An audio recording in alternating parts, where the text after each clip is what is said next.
Welcome back to my YouTube channel. তো friend, দেখো আমি আমার রান্নাঘরে আজকে রান্না করেছি। এটা হলো গিলে মেটের একটা তরকারি করেছি। দেখো তোমরা কিভাবে আমি রান্নাটা করেছি। দারুণ কিন্তু খেতে লেগেছিল। তোমরা আমার চ্যানেলকে সাবস্ক্রাইব করে দিও, লাইক কমেন্ট শেয়ার করে দিও, আমার পাশে থেকো। আমি আজকে রান্না করছি গিলে মেটে। এটা গিলে মেটে না, গিলে আর গলা আছে, আর এখানে স্টমাক। তার তরকারি করব আমি বেশ কষা কষা করে। তার জন্য আমি নিয়েছি এখানে সর্ষের তেল। প্রথমে কড়াইয়ের মধ্যে দিয়েছি, আর দিয়েছি শুকনো লঙ্কা ফোড়ন, আর পেঁয়াজগুলো একদম কুচি কুচি করে পেঁয়াজগুলো কাটা। আর রসুন কিন্তু বেশ বেশি করে রসুনটা দিতে হয়েছে, যেহেতু এখানে কিন্তু 1 কেজি ছিল গিলে মেটে, তাই আমি এখানে রসুন দিয়েছি দুটো, বড় বড় দুটো রসুন দিয়েছি। আর আদা ওর থেকে কম দিয়েছি, একটু রসুন থেকে কম দিয়েছি।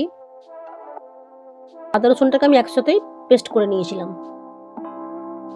আর পেঁয়াজটা আমি প্রথমে ভাজতে দিয়েছি। খুব কিন্তু বেশি তেল দেব না, যেহেতু গিলে মেটের মধ্যে বেশ কিছুটা তেল থাকে, তাই জন্য আমি তেলটা কিন্তু কমই ব্যবহার করছি এখানে। পেঁয়াজটাকে আমি বেশ ভালো করে একটু কষে কষে নিচ্ছি, লাল লাল করে বেশ কষে কষে নেব। তারপর এর মধ্যে আমি গিলে মেটেটা দেব। তার আগে আমি দিয়ে দিলাম টমেটো আর আদা রসুন বাটা দিয়ে দিলাম। একটুখানি কষা, বেশি করে একটুখানি কষেই তারপরে দিয়ে দেবো আমি গিলে মেটেটা। আমি ভালো করে বেশ ধুয়ে এর মধ্যে একটু লঙ্কা, নুন দিইনি, লঙ্কা, হলুদ আর একটু জিরে, ধনে গুঁড়ো আর একটু সরষের তেল মাখিয়ে রেখে দিয়েছিলাম। আমি একটু বেশ কষে নিচ্ছি। আমি এইভাবেই রান্না করি গিলে মেটেটা, বেশ কষে কষে নিচ্ছি। এতে কিন্তু জল দেব না, কষবো আর চাপাতে এটাকে কষে কষে রান্নাটা করতে হবে। একদম পুরো কষা কষা হবে, বেশ লাল লাল করে কষা কষা হবে, বেশ ঝাল ঝাল, দারুণ খেতে লেগেছিল। আর রুটি করেছিলাম এর সাথে।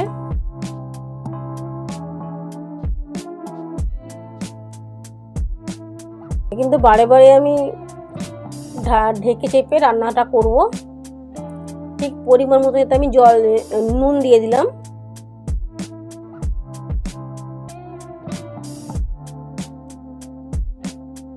আর বেশ কিছুটা আমি এতে লঙ্কা কুচিয়ে দিয়েছিলাম, যেহেতু এটা গিলে মেটে, এতে একটু বেশ ঝাল ঝাল না, একটু বেশি বেশি হলে ভালো লাগে না খেতে।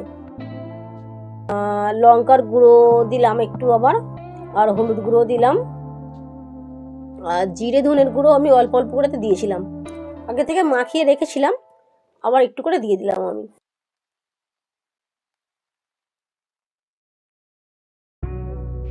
দেখো কি সুন্দর বেশ কালার চলে এসছে। আর আমি এতে কাশ্মীরি লঙ্কা ব্যবহার করেছিলাম বেশ লাল লাল হওয়ার জন্য। বারে বারে কিন্তু চাপা দেব, একটু কষবো, আবার এটাকে এইভাবেই রান্নাটা আমি করবো আর কি। রান্না এইভাবেই হবে ঢেকে চেপে। গরম মশলার গুঁড়ো দিচ্ছি আমি, আর অবশ্যই কিন্তু গোলমরিচ গুঁড়ো দিতে হবে। গোলমরিচ গুঁড়ো দিয়েছিলাম, আবার আমি গরম মশলার গুঁড়ো দিয়েছিলাম। বারে বারে আমি চাপা দেবো আর রান্নাটা করব। এটা হলো কাশ্মীরি লঙ্কা। একদম পুরো কষা কষা হয়েছিল। আমি অল্প পরিমাণেতে আলু দিয়েছি, খুব বেশি একটা আলু ছোট আকারে কেটে আমি দিয়েছিলাম, কারণ এটা তো শুধুই করে, আর আমাদের বাড়ির লোক একটু খেতে ভালোবাসে, একটু আলু বেশ পড়বে, তাই এতে আমি সামান্য পরিমাণে একটু আলু দিয়ে দিয়েছিলাম।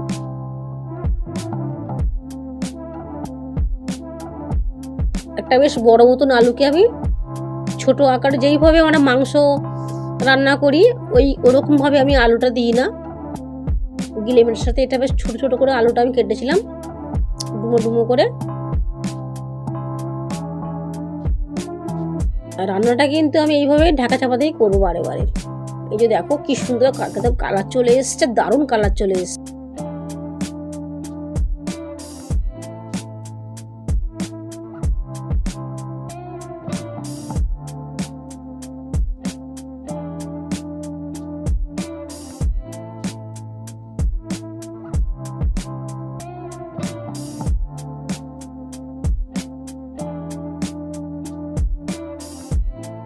উঠছে, এইবারে আমি আর একটু গরম মশলা আর গোলমরিচের গুঁড়ো দিয়ে দিলাম, দিয়ে বেশ কিছুক্ষণ ফোটার পরে আমরা কিন্তু এটা কিন্তু আর কি হয়ে এসছে, রান্নাটা শেষের দিকে রান্নাটা হয়ে এসছে। তা এইভাবে কিন্তু রান্নাটা তোমরা খুব তাড়াতাড়ি করে ফেলো, খেতে দারুণ লাগবে। এখন তো শীতকাল পড়েছে।